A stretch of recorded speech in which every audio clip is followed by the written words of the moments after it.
periodo de la historia de la cultura occidental que produjo obras en el campo de la literatura, la escultura, la pintura, la arquitectura, la danza y la música, que abarca desde el año 1600 hasta el año 1750 aproximadamente. Se suele situar entre el Renacimiento y el Neoclásico, en una época en la cual la Iglesia Católica Europea tuvo que reaccionar contra muchos movimientos revolucionarios culturales que produjeron una nueva ciencia y una nueva religión discrepante dentro del propio catolicismo dominante, la Reforma Protestante. La sensibilidad barroca se aprecia una tendencia espectacular hacia lo decorativo, un abandono de las reglas de la estética clásica, una búsqueda de la originalidad a toda costa, un predominio de la fantasía sobre el fiel representación de la realidad, una exploración minuciosa de la psicología humana y un gusto desmedurado por la ampulosidad.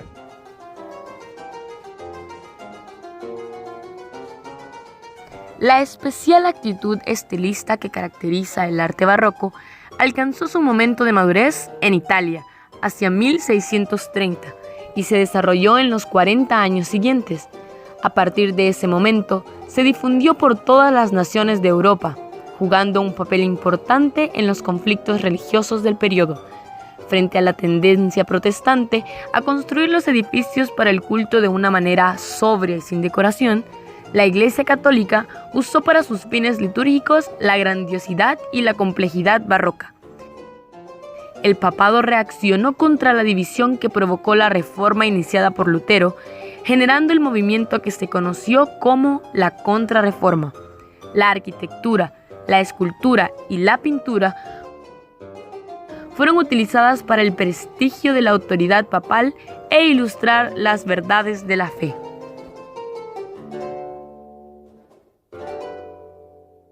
Se le llama barroco a un periodo de la historia de Occidente, en donde se produjo una nueva forma de la concepción del pensamiento y de las artes, literatura, arquitectura, escultura, pintura, música, teatro y danza. En un principio se utilizó el término barroco en forma peyorativa para designar el estilo artístico que se comenzaba a gestar. Posteriormente, se le denominó barroco a todas las artes plásticas y literarias que se distinguían por el exceso de ornamentación durante el periodo de finales del siglo XVI a principios del siglo XVIII, con las que se buscaba la exaltación de la ideología religiosa o la exaltación de los gobernantes. El barroco se presentaba y se distinguía por la diversidad de sus formas y la libertad para la composición de las mismas. La suntuosidad es otra de las características del barroco, como las ornamentaciones con las que se cubrían las edificaciones, así como con la expresividad del movimiento en las pinturas. Se adoptan las líneas curvas frente a las rectas, ya que así consiguen un mayor efecto de dinamismo y expresividad. Las fachadas adquieren la máxima importancia en su arquitectura, ya que en ellas se suelen volcar los mayores empeños decorativos mediante numerosas comisas y columnas griegas, romanas y salomónicas.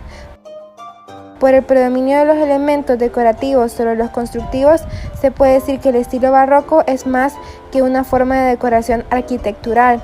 En Italia, la máxima figura fue Gian Lorenzo Bernini. Dentro de ellos está el Palacio de Versalles, la Basílica de San Pedro Vaticano, el Palacio de Invierno en Rusia y la Fontana di Trevi en Roma.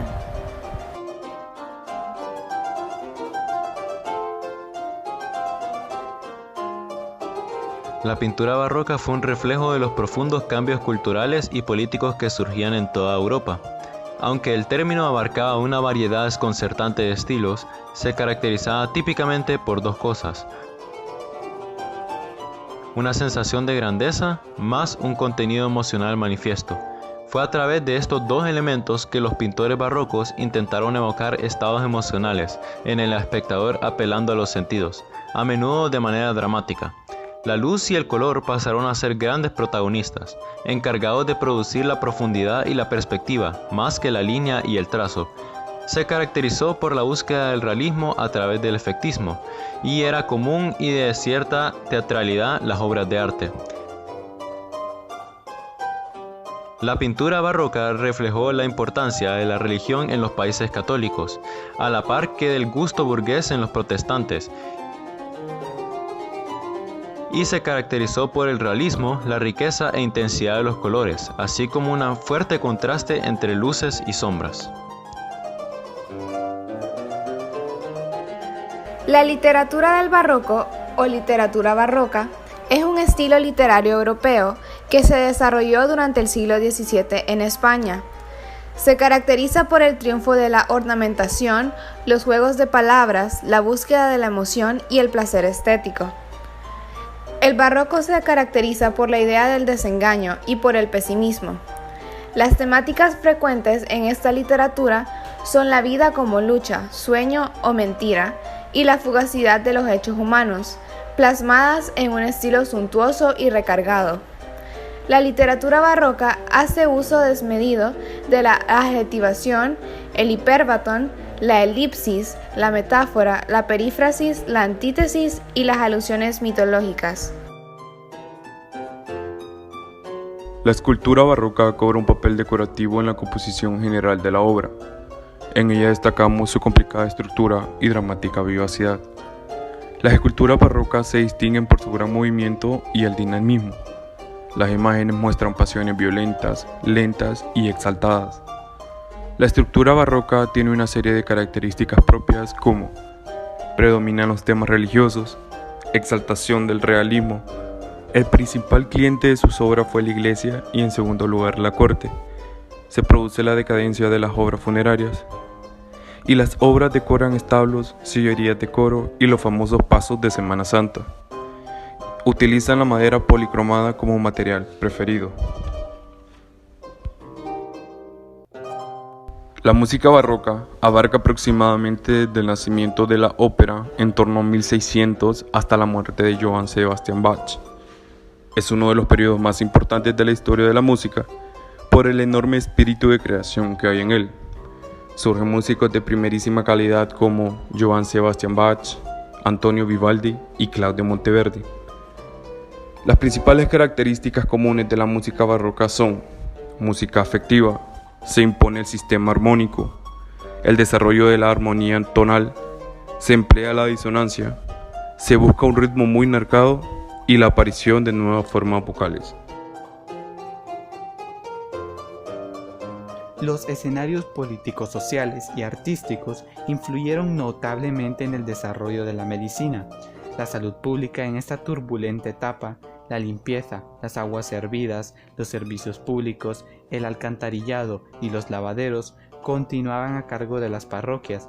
Está escrito en la historia de las comunas que eran prácticamente un desastre de organización y las pestes continuaban diezmando Europa. El escorbuto, paludismo, tifus, difteria, tifoidea, viruela y la bubónica, que fue la más devastadora. Fue un médico, Giovanni Lancisi, que vivió de 1654 a 1720, que descubrió los peligros de los pantanos.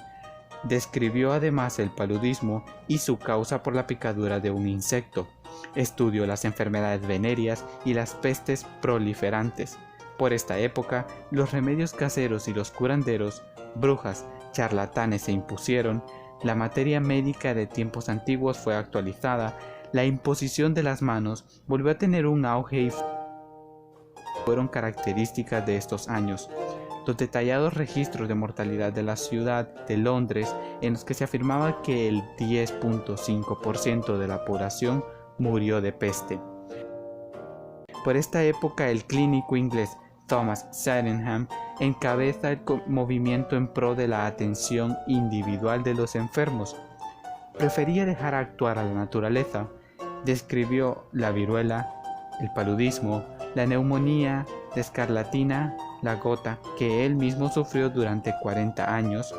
Clasificó las enfermedades en agudas, que eran causadas por Dios, y crónicas causadas por el hombre.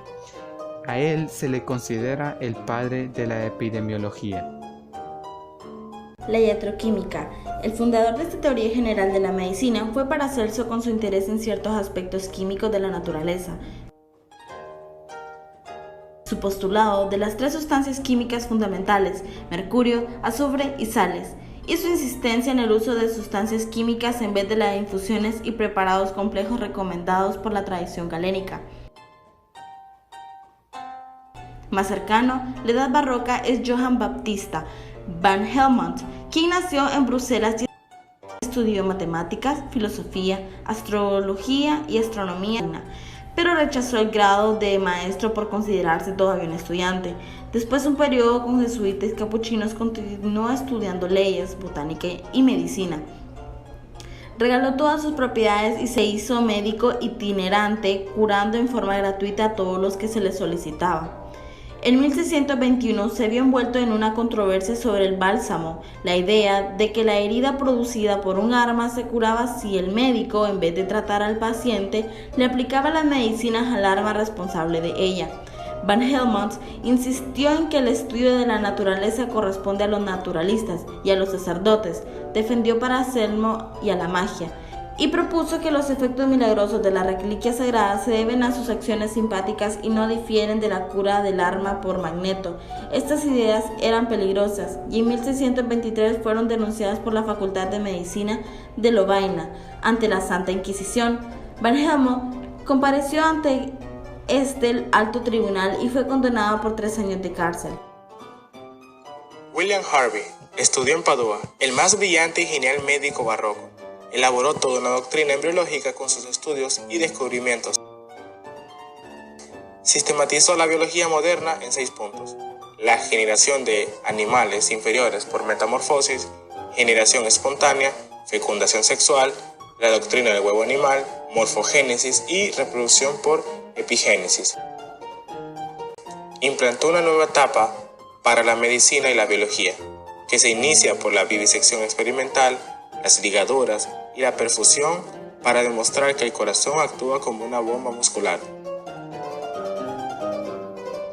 Demuestra que la sangre volvía al corazón a través del sistema venoso, corrigiendo así el curso de 14 siglos impuestos por Galeno acerca de los poros que existían en el tabique interventricular. Harvey conoció la teoría de Servet, que se acercaba mucho al descubrimiento de la circulación pulmonar. Experimento de William Harvey. Un experimento valioso realizado por Harvey fue ligar una arteria y observar cómo el extremo más cercano al corazón se llenaba de sangre. El corazón podía considerarse como una bomba y la corriente sanguínea se comportaba como cualquier corriente de líquido inanimado. Harvey consiguió realizando experimentos con serpientes, ovejas vivas, así como con cadáveres humanos, para intentar demostrar su hipótesis. La concepción de Harvey tenía un solo punto sin verificación concreta: el paso de la sangre de un circuito a otro en los pulmones a través de las sustancias esponjosas pulmonares. Este punto lo verificaría Marcello Malpighi en el año 1660, 3 años después de la muerte de Harvey. Entre la concepción de este y la comprobación de Malpighi, mediante un instrumento de suma importancia llamado el microscopio. No se sabe con certeza quién inventó el microscopio. Al parecer, ambos son de la invención italiana, de fines del siglo XVI y comienzos del siglo XVII. Tradicionalmente se asigna el invento al holandés fabricante de anteojos Johann Hansen y a su hijo Zacarías, que en el año 1605 construyó un microscopio. Los microscopistas más famosos fueron Antonie van Leeuwenhoek. Anton van Leeuwenhoek era un comerciante holandés de telas nacido en Delft, la ciudad de Vermeer. Nunca fue un científico con formación académica, sino más bien fue un aficionado, lo que le permitió aportar un punto de vista atrevido y novedoso. A causa de su trabajo con tejidos, se veía obligado a emplear potentes lentes y microscopios básicos para comprobar la calidad del género. Desarrolló su propio modelo de microscopio para observaciones y su diseño terminó convirtiéndose en el primer microscopio moderno, con capacidad para más de 200 aumentos. Se llevó a la tumba el secreto de su fabricación. Fue el primero en descubrir los espermatozoides, gran desarrollo y avance científico. Vio los eritrocitos, los núcleos celulares y las bacterias. Marcello Malpighi. Nació en el año 1628 y muere en el año 1694. Nació en Bolonia, estudió en Bolonia y fue profesor de medicina. Experimentó microscópicamente y descubrió las fibras del corazón. Estudió los pulmones, alvéolos, la red capilar, vasos sanguíneos capilares, vasos linfáticos. Hermann Boerhaave, médico, botánico, químico y humanista. Se centró en la observación directa del enfermo, sin dogmas teóricos. Boerhaave elaboró el canon estructural de la historia clínica actual. Fue el primero en describir la rotura de esófago con salida del contenido gástrico al mediastino, denominado síndrome de Boerhaave.